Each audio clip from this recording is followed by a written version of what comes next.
Hi guys, this is Lalana. Thanks for tuning into the Sovereign Path. So today we're going to talk about the time lapse when we're talking about being in union, right? Being in oneness, being in inner union, union with self, and how that shows up in our physical reality and the external in regard to the 3D, right? Mirroring things back. So we are creators of our reality. As I keep saying, we are the one who is creating all that we are seeing around us, right? Including the twin. The twin is you. The twin is a projection of you. Your reality is a projection of the thoughts and the beliefs and the subconscious imprints that we are holding. And then those things are being broadcast out, and we're creating our reality as it's reflected back to us. So when we come into union with self, when we come into inner union, we come into that place of oneness. And it is this feeling, and I keep talking about this until you've experienced it. It's hard to put in words and it's hard to explain. But it's just this feeling of wholeness, of completeness, this feeling of you're no longer looking outside of yourself for anything, right? It's just you feel completely complete within. Your consciousness has fully come back online, and you are the observer of the reality that you're experiencing. And at the same time, you have the awareness that you are creating the reality that you're observing. And so a lot of times in the beginning stages, we sort of have like, it's kind of an on and off. It's like I'm coming into union and I can like feel that within.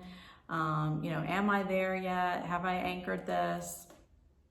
When you come into full-blown union with self, you will have the awareness that it's anchoring, right? Or that's anchored within you. Because as I said, it's just this feeling of interconnectedness. Things don't really throw you off. You just feel fulfilled within. You don't need anything anymore. You just feel love. You just are love, and you just feel that, and you just feel very complete and very much at peace. And so when we're in that inner union that feels so amazing, a lot of times, most times, maybe all the time, we can sort of have this idea that, okay, I'm in union, so that means that I'm creating my reality, I'm back in oneness, I'm feeling really good within, so why do I still keep seeing things in my external reality that are not reflecting back to me that union, right? So this is where the 5D and the 3D aren't in sync within the timeline, right? This is where the 3D is still slower to catch up with the 5th dimensional frequency. And I don't like to call it the 3D, because once you've anchored in the 5D frequency, you're no longer dealing with the 3D. We are just sort of, through the mind is sort of regurgitating, or the mind is sort of just like playing that out in the physical realm. Because once you're in oneness, you're not dealing with duality anymore, right? You're not in that place of the game anymore, of the on and off, hot and cold, back and forth. That's what the 3D is. The 3D is duality, right? When you're in oneness, you're in non-duality, you're in neutrality, you're in love, you're at peace. And so it isn't that the 5D has to necessarily merge with the 3D. You've shifted out of the 3D. That's how you've come into inner union, period. So it's the physical aspect of the slower densities that are going on in the lower vibratory states of the physical reality that we still experience here, but our frequency and our vibration consciously is vibrating at the 5D level, right? And so having that 5D frequency, right, sort of make friends with or meld with the physical realm that we are still experiencing can take some time. How much time? It depends. For some people, a couple months. For some people, it could be a good bit longer than that. It really just depends on the residuals of the energy that may still be at play within you as you have come into inner union, the union with self, right? because there are still going to be things until this is completely anchored that are going to come up for you that are old energies, right? That are still going on, that your subconscious mind is still going to want to play out, because it's sort of testing that aspect of have you completely shifted, right? Has your frequency completely shifted? So for those, however long that takes, if it's a few months or if it's, a good bit longer that for some people, we have a tendency to feel like, okay, wait, am I in union? Is this what I think it was? I don't really know now. I thought I was. I've been feeling really good. Things haven't really been throwing me off.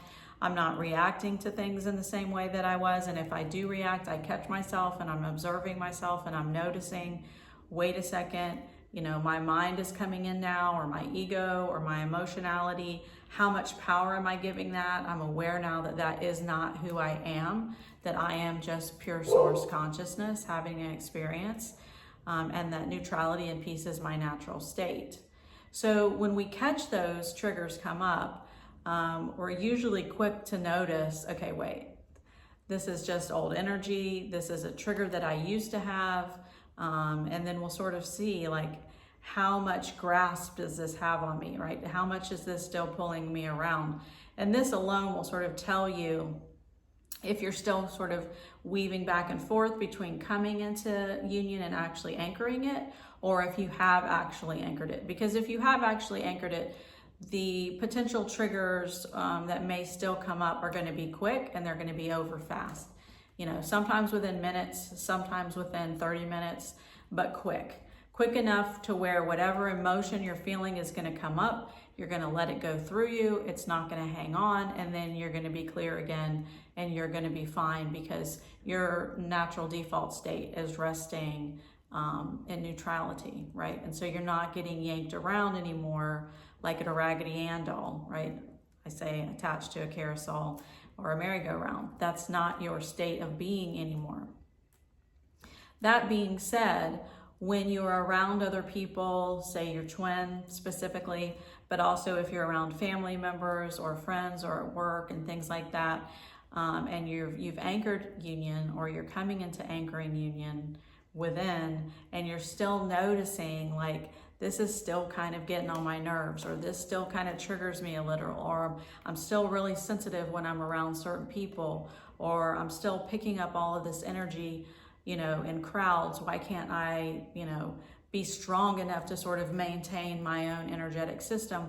Why do I still feel influenced, or why do I feel overly sensitive?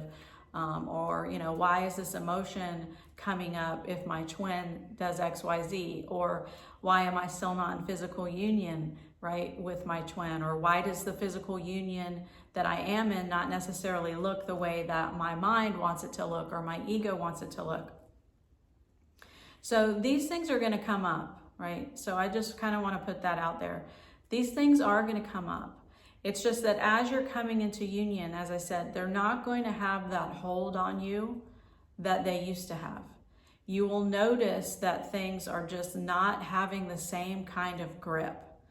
So even when you get triggered, or even when you feel sensitive, or even when something's coming up and you feel yourself like slipping out of balance, or not being able to fully maintain that neutral state of not like, constantly going back around and being pulled around, you're still noticing that you're not reacting in the same ways that you used to react, right? Or the trigger is there, but you're just observing that it's there and you're just allowing it to leave. Or something comes up and you're observing that it's there and you're understanding that you're observing it, and you're just allowing it, to sort of pass through you. So the reason that, as I said, these things are going to come up as you're coming into union is because the 3D, or the physicality, I don't like to call it 3D anymore, the physical realm that we are experiencing and the 5D frequency that you are now resting at do have to come to a place where they're merging. And since those vibratory states are different, there is a time lapse from where you're vibrating in your frequency and where the physical aspect is still vibrating at its frequency. So it can take time for these things to come back together or to merge together, which means it can also take time for your physical reality to reflect back this inner union now that you have anchored and that you're holding within. It can take some time, even though time is not linear and time does not exist. What we perceive it as wanting to be like, okay, I've shifted into oneness and union, and now immediately I expect that to be reflecting back to me, right? So it immediately has shifted energetically, but physically it will take time for that to continue to merge with the reality that you're experiencing, right? No different than having the awareness of, I am a creator being and I am creating the reality that I would like to experience, right? This doesn't happen instantly either, right? So we have to have that awareness of that time lapse that goes on, and especially when we're talking about jumping timelines, that we're not immediately in a place where we're sort of doubting, you know, am I really conscious? Am I really in oneness? Am I really in union within? If I was, then these things wouldn't still be coming up. So what's really going on here? That's really what's going on, right? There will be some of those residual energies that will still come up for you because they are shifting out, right? Because you are shifting out of those lower vibratory states, because you're shifting out of duality and you're shifting out of separation consciousness, right? So as I've said before, this is not a one and done. This does take time for these things to occur, just like it takes time for you to come into inner union. It takes time for you to come back into self-love. You know, your consciousness is consistently rising. It doesn't stop. It doesn't like there's this end point or this end game that you get to. You will continue to rise in consciousness even after you've come into inner union. Your consciousness will still continue to expand, right? So as that expansion is continuing to happen, it is having to, you know, your physical world is slowly catching up with it, right? So that's really the point that I wanted to make, because I've definitely, you know, had a lot of sort of interactions with people who are sort of wondering, like, wait a second, you know, I feel like I'm in inner union and I feel like I'm in oneness and I'm feeling good. I'm feeling really complete and I'm not chasing the twin anymore and I'm not looking for validation or any of those things anymore. You know, I just feel very whole within me and I feel very much at peace and just neutral within, you know, and it's just very freeing, this place. But at the same time, I still sometimes have these triggers come up, or sometimes, like if I'm around my friends or family, I'll still feel myself sort of getting annoyed about things that I used to get annoyed about, or things that I used to be sensitive about will still kind of like be in my frame or be in my periphery. Or, you know, if I have interactions with my twin where I've been really neutral for a while and then suddenly something else will come up and it'll sort of throw me off. So what's going on? That's why I want to make this video. That's what's going on. It's not that you've gotten thrown out of inner union or thrown out of neutrality or oneness. It's that there are residual energies that are coming up still that are reflecting back to you that old conditioning that you have been running for a long time, and that's still like leaving your system vibrationally. And so as that happens, there is a slow transition for that external reality to be constantly reflecting your oneness back to you, right? And having that place of peace all the time. But that being said, I also want to say it doesn't mean that things aren't going to come up in your world that aren't still going to be like, you know, unexpected, or things that may, you know, feel out of alignment and all of those sort of things. That's still going to happen from time to time. That doesn't mean that you're not in a place of oneness. It's how you react to those things, or should I say how you don't react to those things, and how you allow them to just simply be, that really matters when you're on this path, right? And having that awareness of when things come up for me, I'm not just, you know, like I say, being yanked around all the time. I'm just observing them for what they are. You know, I'm just staying in the present moment and observing things for what they are. I'm not telling stories about them. I'm not being like, you know, going off the deep end and going round and round, because I know that I'm creating my reality. And I know that everything that I am creating is within me still. And so if there's something that is coming up for me, those are just residual energies that are still coming up for me. And how I react to them determines whether or not those energies stay in my field and continue to show up, right? Because you can still be in oneness and have these residual things pop up from time to time. But if you react to them in negative ways, you know, and sort of feed them, then you're keeping that energy alive, which does tend to make you kind of waffle, you know, when you're coming in and out of union before it actually anchors. And so it's that place of just having that awareness and being the observer of what's coming up for you, and not reacting so much and having all of those stories and being pulled back into that old energy.